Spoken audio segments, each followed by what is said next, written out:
नमस्कार दोस्तों, मेरा नाम है मनीष कुमार सिंह और आपका बहुत बहुत स्वागत करता हूं मैं 4 PM महाराष्ट्र। दोस्तों, महाराष्ट्र में एकनाथ शिंदे की शिवसेना में बगावती सुर अब सामने आने लगे हैं। एक बड़े विधायक ने बगावत कर दी है, मुंह पर सुना डाला है, अपने पद से इस्तीफा दे दिया है। आखिर एकनाथ शिंदे की शिवसेना के भीतर क्या चल रहा है, क्यों ऐसा हुआ, वो सारी जानकारी आपको देंगे और साथ ही साथ आपको बताएंगे कि कैसे अजीत पवार की पार्टी के भीतर भी अब नाराजगी का दौर शुरू हो गया है। आपको बता दें कि नागपुर में 39 विधायकों ने मंत्री पद की शपथ ली और अपने अपने जो कार्यकाल है उसको शुरू करने की तैयारी अब शुरू कर दी है। लेकिन सबके बीच बहुत सारे ऐसे वरिष्ठ मंत्री हैं, नेता हैं, जिनको वादा किया गया था, उसके बावजूद उन्हें मंत्री पद जो है वो नहीं दिया गया है और अब बगावती सुर साफ सुनाई दे रहे हैं। आपको बता दें कि एकनाथ शिंदे की पार्टी के बड़े नेता हैं, बड़े विधायक हैं, नरेंद्र बोंडेकर विदर्भ से आते हैं, वो संयोजक उपनेता के पद से इस्तीफा दे दिया उन्होंने। यही नहीं, खुलकर नाराजगी जाहिर करते हुए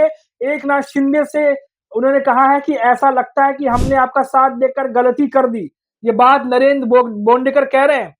नरेंद्र बोंडेकर ने कहा कि आपने जब 2.5 साल पहले शिवसेना से बगावत करके अलग रास्ता अपनाया था तो उन 10 निर्दलीय विधायकों में मैं पहला था। ये नरेंद्र बोंडेकर एकनाथ शिंदे से कह रहे हैं कि उन 10 निर्दलीय विधायकों में से मैं पहला था, इसने आपका साथ दिया। मैं बिना किसी स्वार्थ के आपके पास आया, आपकी 2.5 साल सरकार में बिना कुछ मांगे बना रहा।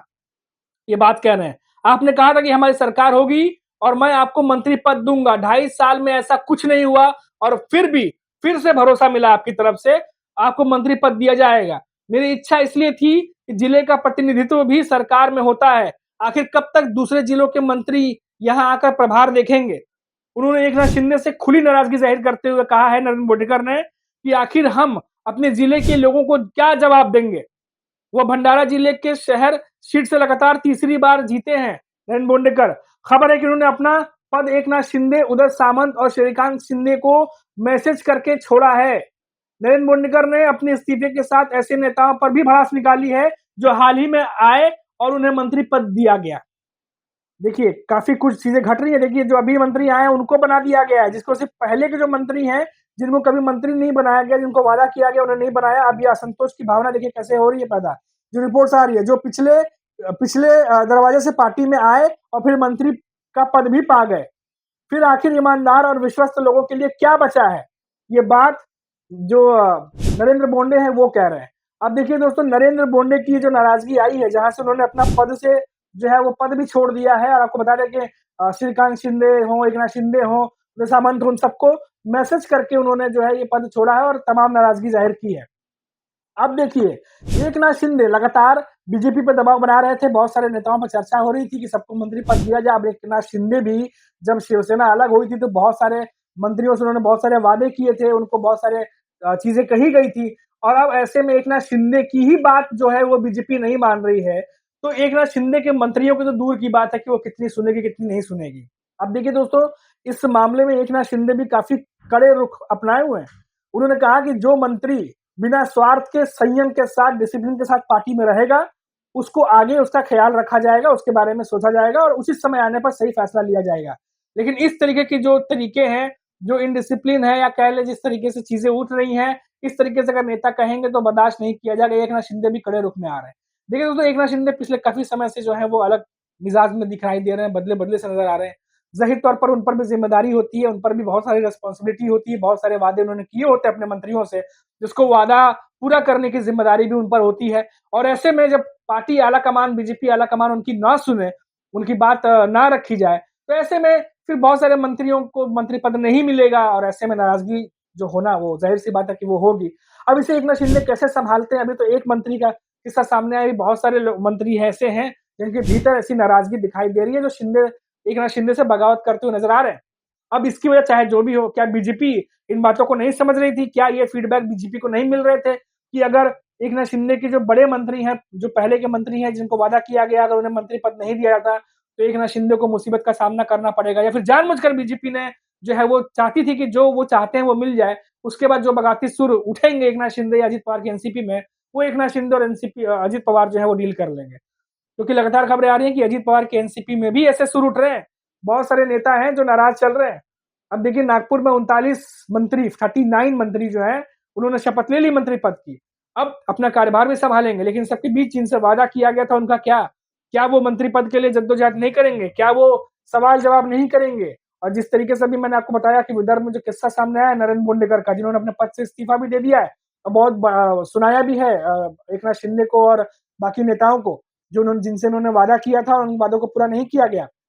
और नरेंद्र बोंडेकर जो है एक एग्जाम्पल तौर पर मैं बता रहा हूँ आपको, क्योंकि इसके अलावा ये बताया जा रहा है कि बहुत सारे और नेता हैं जिनके भीतर ये नाराजगी हो सकती है। तो आखिर किस-किस को मनाने की कोशिश की जाएगी?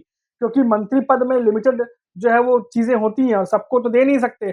और ऐसे में कहा जा रहा है कि जो पीछे से आए, बैकडोर से जिन्होंने एंट्री मारी, जिन्होंने लास्ट मोमेंट में पार्टी का दामन संभाला, जो एकनाथ शिंदे की पार्टी में शामिल हुए हो या बीजेपी में शामिल हुए, उन्हें मंत्री पद दे दिया गया। लेकिन जो शुरू से मंत्री जो पार्टी के साथ रहे, जिन्होंने पार्टी का साथ निभाया, उन्हें नहीं दिया गया। तो ये बातों से ये भी साफ ज़ाहिर हो रहा है कि जो पहले के मंत्री हैं, वो नाराज़ चल रहे हैं। अब देखिए दोस्तों, ये कहाँ किस तरफ जाएगा ये आखिर मामला? क्यों ये कहा जा रहा है कि 2 से ढाई साल भी ये सरकार जो है वो चले, तो उस पर बड़ी बात होगी, क्योंकि बार-बार ये सवाल उठाया जा रहा है कि क्या ये सरकार लंबी चलेगी?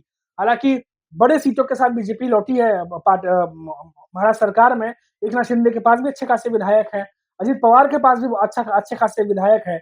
तो क्या ये सरकार 5 साल पूरी चलेगी या फिर बीच में कुछ ऐसा होगा जिसकी उम्मीद किसी ने नहीं की थी? क्या ये जो नाराज़गी है एकनाथ शिंदे की पार्टी में, जो बड़े मंत्रियों के बीच में, बड़े नेताओं के बीच में, बड़े जो विधायक हैं अनुभवी, उनके बीच में जो नाराज़गी है, क्या वो नाराज़गी सिर्फ़ नाराज़गी बन के रहेगी या आगे चल के किसी और बड़े आंदोलन में या किसी बड़ी रणनीति में कन्वर्ट हो सकती है? इस पे भी 2 राय नहीं है कि ऐसा बिल्कुल हो सकता है, क्योंकि एक तरफ देखिए अब शरद पवार, उद्धव ठाकरे, एनडीए गठबंधन जो है वो लगातार महायुति के हर एक कदम पर निगाहें बना करके बैठा हुआ है, हर एक चीज़ को देख रहा है। और देखिए आए दिन हमले भी होते रहते हैं, संजय राउत प्रेस कॉन्फ्रेंस में कुछ न कुछ वो इल्ज़ाम जो है वो लगाते ही रहते हैं।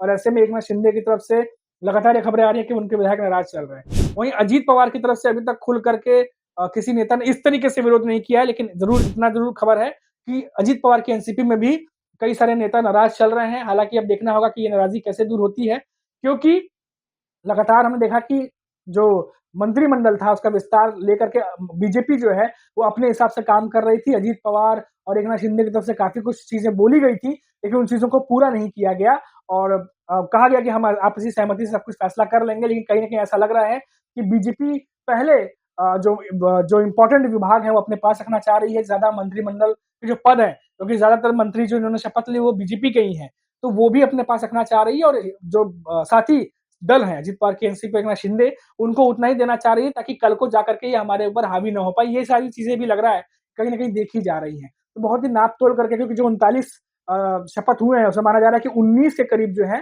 वो बीजेपी के हैं, 11 के करीब एकनाथ शिंदे के और 9 जो मंत्री बने हैं, वो अजित पवार की एनसीपी से बने हैं। तो ये जो है आंकड़ा सामने निकल कर के आ रहा है। अब देखना होगा कि ये जो बगावती तेवर हैं, क्या ये सिर्फ़ नरेंद्र मोदी तक जो है वो सीमित रहते हैं या फिर जैसी खबर आ रही है कि बहुत सारे नेता और हैं जो आने वाले समय में बगावती तेवर अपना सकते हैं। तो वो कौन से होंगे, कौन से खुल के विरोध करेंगे और ये जो विरोध चल रहा है इसका क्या आगे असर होगा, इन सब पर हमारी नज़र रहेगी। तब तक के लिए आप देखते रहिए 4 पीएम महाराष्ट्र और मुझे इजाज़त दीजिए। नमस्कार।